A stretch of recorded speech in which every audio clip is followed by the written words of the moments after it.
হাত না লাগিয়ে বাসন মাজার অদ্ভুত পদ্ধতি।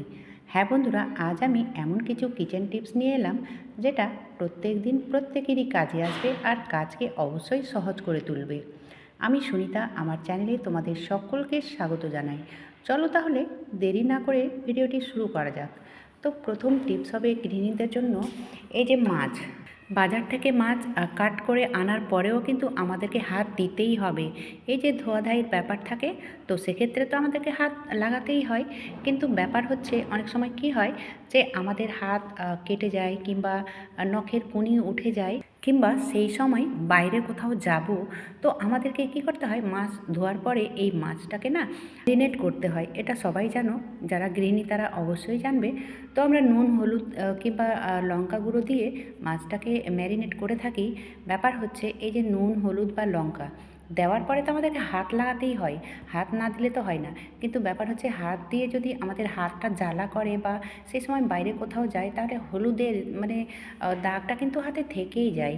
তো এই যে একটা থালা, হাত না দিয়েই কিন্তু এটা আমরা মানে মিশিয়ে নিতে পারি খুবই সহজে। একটা থালা এইভাবে উল্টে দেবে, থালা কিংবা প্লেট, আর মাছ রাখবো সেটা মানে ছোটোখাটো একটা গামলা টাইপের হওয়া চাই। যেমন ধরো আমি এরকম ধরনের একটা বাসনে নিয়েছি, যেটা থালা দিয়ে ঢেকে খুব সহজে এরকম উল্টে পাল্টে মিশিয়ে নিতে পারি। তাহলেই দেখবে হাত না লাগিয়ে কিন্তু মাছটা মানে নুন হলুদ লঙ্কা মিশিয়ে নিতে পারবো খুবই সহজে। চলো দেখে নেওয়া যাক পরবর্তী টিপস। তো পরবর্তী টিপস হবে বন্ধুরা এই পনির নিয়ে। পনির তোমরা যেভাবেই রান্না করো না কেন, মানে মটর পনির হোক কিংবা দই পনির হোক, যেই পনিরই হোক না কেন, একটা মশলা কিন্তু অবশ্যই তোমরা দেবে। সেটা যদি দাও, মানে এই যে অনেকেরই হয়তো অজানা হতেই পারে, যেমন ধরো এরকম প্যাকেটে মিট মশলা, গরম মশলা, তারপরে অনেক কিছু মশলা পাওয়া যায়, তো পনির মশলাও পাওয়া যায়। অনেকে হয়তো জানো না, তো যাই হোক, ওই পনির মশলাটা ওপর থেকে যদি দিয়ে দেওয়া হয় না, এর টেস্ট কিন্তু দ্বিগুণ হয়ে যাবে। অবশ্যই তোমরা এটা ট্রাই করে দেখবে। চলো দেখে নেওয়া যাক পরবর্তী টিপস, কুকিং টিপস বন্ধুরা। তো আমি এখানে কিছুটা দিয়ে দিলাম সাদা তেল, আর 1 চামচ ওতে দিয়ে দিলাম ঘি। তো এই যে পোলাও করার সময় সাদা তেলে যদি 1 চামচ আমরা ঘি দিয়ে দিই, তাহলে কিন্তু এর টেস্ট অনেকটাই বেড়ে যায়। তো অবশ্যই তোমরা একেবারে সাদা তেলে না ভেজে 1 চামচ দিয়ে দেবে গাওয়া ঘি, ঠিক আছে, দেশি ঘি। তাহলে কিন্তু এর টেস্ট অনেকটাই বাড়ে। এবার চলে এলাম পরবর্তী টিপসে। তো পোলাও বা বিরিয়ানি বা ফ্রাইড রাইস, যে মানে যে কোনো জিনিসে যদি তোমরা এই পেঁয়াজ ভাজাটা দিতে চাও, তাহলে অবশ্যই পেঁয়াজ ভাজার সময় একটুখানি লবণ, তার সঙ্গে চিনিটা অবশ্যই দেবে। 1/2 চামচ চিনি আর যতটা পরিমাণে লবণ লাগে ততটা লবণ দিয়েছি। তাহলে দেখবে কালারটা ভীষণই সুন্দর হয়, আর লাল হয়ে যায় খুব তাড়াতাড়ি, মানে গ্যাসটাও কম পড়বে। তো তোমরা এই টিপসগুলো অবশ্যই ফলো করবে, কাজ কিন্তু অনেকটাই সহজ হয়ে যাবে। চলো এবার দেখে নেওয়া যাক পরবর্তী টিপস বন্ধুরা। এরকম ধরনের বাসন, এরকম ধরনের বলতে যে কোনো বাসন দেখবে কিছুদিন ব্যবহার করার পরে এর সাইনটা মানে এর গ্লেজটা কিন্তু নষ্ট হয়ে যায়, মানে একবারে পুরনোর মতো হয়ে যায়। তো এই যে ওষুধের যে খালি প্যাকেটগুলো, সেগুলো কিন্তু আমাদের এখানে কাজে লাগবে। তো কিভাবে কাজে লাগবে, প্রথমে আমি মানে যে ডিশওয়াশ হোক কিংবা ভিভার হোক লাগিয়ে দিলাম। তারপরে দেখো এই যে ওষুধের খালি প্যাকেট, যে দিক দিয়ে আমরা ওষুধটাকে বার করি সেই দিক দিয়ে এই মাজা ঘষা করতে হবে। তো তোমরা দেখে বুঝতে পারছো, একটুখানি ঘষার পরে কিন্তু প্লেট থেকে কালো কালো বেরিয়ে গেছে। সেটা কিন্তু ওষুধের খালি প্যাকেটের নয়, এটা কিন্তু প্লেটের বা বাসনের, ঠিক আছে। আর এই যে প্যাকেট দিয়ে ঘষা মাজা করার সময় যদি হাতে মনে হয় যে লাগে বা অসুবিধে হচ্ছে, তাহলে তোমরা এইভাবে স্ক্রাবারে লাগিয়ে নিতে পারো। তাহলে কিন্তু ব্যালেন্সটা ভালো পাওয়া যায়। আর ব্যাপার হচ্ছে এই খালি প্যাকেট দিয়ে না করলে তোমরা বুঝতে পারবে না। আমি বলবো, মানে গ্যারেন্টি দিয়ে বলতে পারি, তোমরা একবার হলেও ট্রাই করে দেখবে।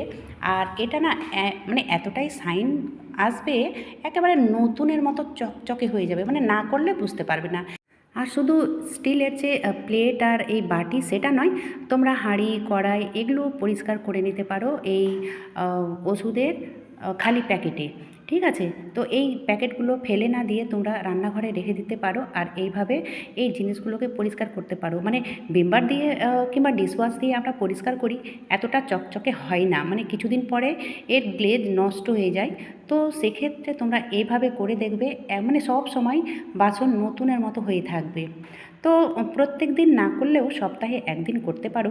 চলো দেখে নেওয়া যাক পরবর্তী টিপস, হাত না দিয়ে কিভাবে আমরা বাসন মাজবো, ঠিক আছে? তো আমি নিয়েছি এখানে বোতল। তো ছোট বোতল হলে বেশি ভালো হয়, যেমন ধরো এই 250 বোতল কিংবা 500 মানে হাফ লিটারের বোতল। তো যে কোনো বোতল তোমরা নিয়ে নেবে। তো আমাকে এই বোতলটাই ভালো লাগছে, তাই এটাই আমি নেব।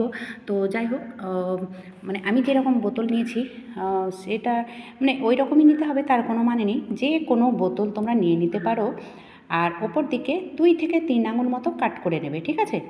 তারপরে এখানে দেখো এই ঢাকনাটাকে করতে হবে ফুটো। তো আমি এখানে একটা নয়, 2টো ফুটো করেছি, যেন কাজের সুবিধে হয়, ঠিক আছে? এবারে করব যেটা, সেটা হচ্ছে এই যে এই তারের মাজুনিগুলো নিলাম আর নেব একটা শক্ত সুতো, ঠিক আছে? তো এইভাবে সুতোটাকে দিয়ে দেব দুই দিক থেকে এভাবে ভরে নেওয়ার পরে এখানে ভালো করে এটাকে মানে গিঁট দিয়ে দেব, ঠিক আছে? তো মোটামুটি 1.5 থেকে 2 বিদ্ধে মতো সুতোটা নিতে হবে, তার থেকে মানে বড় নেওয়ার কোনো প্রয়োজন নেই। এই দেখো ঠিক এইভাবে এটাকে বেঁধে নিয়েছি। বেঁধে নেওয়ার পরে এটা কিভাবে কোথায় সেট করব তোমরা স্কিপ না করে দেখতে থাকো।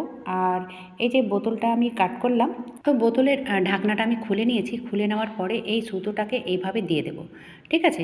তোমরা দেখে বুঝতে পারবে। আর অবশ্যই এটা মানে একবার করে রেখে দিলে কাজের এতটাই সুবিধা হবে, মানে তোমরা না করলে বুঝতে পারবে না। তারপরে ওই যে 2টো ফুটো করেছিলাম ঢাকনাতে, তো সুতো যেহেতু ডবল আছে, তো আমি 2টো ফুটোই 2টো সুতোকে এইভাবে দিয়ে দিলাম, মানে গিঁট দিতে যেন সুবিধে হয়, যেন নিচে থেকে বেরিয়ে না যায় সেই কারণে, ঠিক আছে? তো এভাবে আমি গিঁট দিয়ে দিলাম। গিঁট দেওয়ার পরে চলো এটা কিভাবে কাজে লাগাবো, হাত না দিয়ে কিভাবে আমরা বাসন মাজবো। এই যে বোতলের মানে ওপর দিক বোতলটাই ধরেছি, আর এইভাবে আমরা ঘষা মাজা করে নিতে পারবো। আর শুধু বাসন কেন, তোমরা না এইভাবে শুধু বাসন কেন, তোমরা এইভাবে একটা করে বাথরুমেও রেখে দিতে পারো। তাহলে কী বলো তো, বাথরুমের যে বেসিনগুলো থাকে সেগুলোতে হাত দিয়ে পরিষ্কার করতে কিন্তু ঘেন্না লাগে। আর এইভাবে যদি বোতলের মানে বোতলটা ধরে আমরা যদি পরিষ্কার করে নিতে পারি, মানে হাতও লাগবে না আর পরিষ্কারও হয়ে যাবে খুব সহজে। তো তোমরা একটা বাথরুমেও এভাবে করে রেখে দিতে পারো, কিংবা রান্নাঘরে এই সিঙ্ক কিংবা যেগুলো জায়গাতে হাত দিতে ভালো লাগে না সেই জায়গাগুলো এইভাবে পরিষ্কার করে নিতে পারো। তাহলে কোনো জিনিস পরিষ্কার করতে যদি ঘেন্না লাগার সমস্যা থাকে, সেই সমস্যাটাও কিন্তু দূর হয়ে যাবে। তো এইভাবে তোমরা একটা কেন 2টো 3টো করে রাখতে পারো। তো যাই হোক, আজকের ভিডিওটা কেমন লাগলো জানি না। যদি ভালো লেগে থাকে তাহলে অবশ্যই ছোট্ট একটা লাইক করে দিও। আর যদি প্রয়োজনীয় মনে হয় তাহলে বেশি বেশি সবার মাঝে শেয়ার করো। আজকের মতো এখানেই শেষ করলাম। এতক্ষণ আমার সঙ্গে আমার ভিডিও দেখার জন্য তোমাদের অসংখ্য ধন্যবাদ।